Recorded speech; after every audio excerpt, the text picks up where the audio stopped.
Joining the conversation, we have former U.S. Secretary of Housing and Urban Development, Julian Castro. He is an MSNBC political analyst, and the co-founder and CEO of All In Together, Lauren Leader.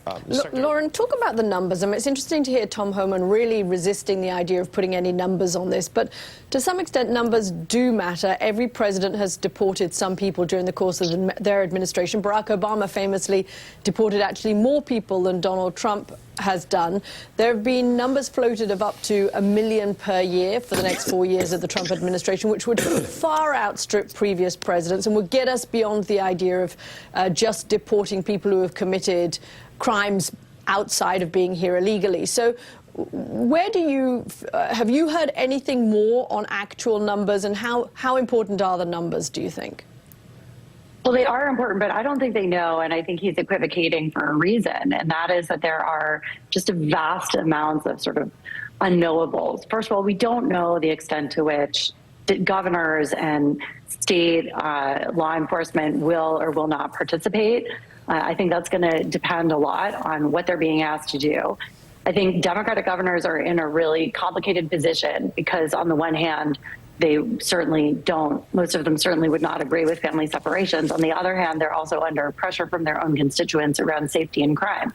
So I think where there are, truly targeted deportations on folks who are in fact criminals, but that's not what Tom Homan is saying. And I think that's what makes it so disturbing, is that they see anyone who's entered the country as having committed a crime. And I think most Americans don't see it that way. We've got families who've been here for decades who are law-abiding, tax-paying citizens or non-citizens who have citizens, and also, frankly, what it could do to the American economy if you consider, what this would do to the labor force. We already saw huge disruptions in Florida and in other states where they've done, intensive raids on undocumented communities who largely fill jobs that Americans don't fill. So the numbers matter. They have no idea. I think that's why he's equivocating.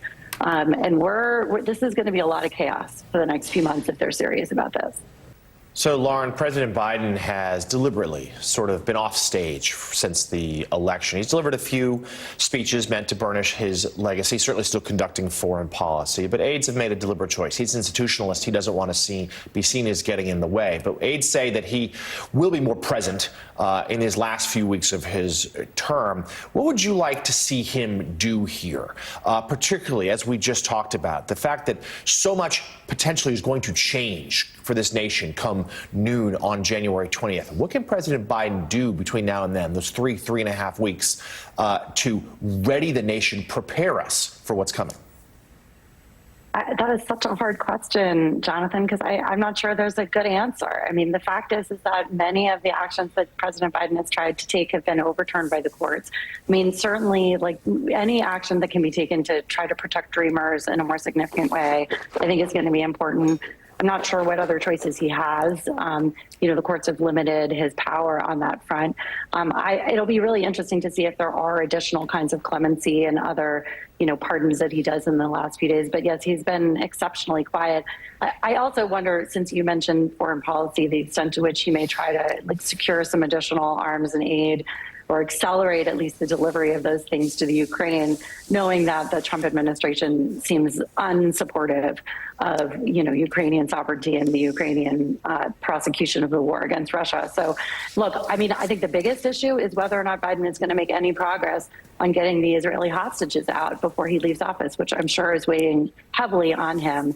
I know that Blinken is working overtime to try to, make some progress there. That would be the most significant progress that he could make, is to secure at least some hostage releases before he leaves office. There's a few weeks to go, one hopes.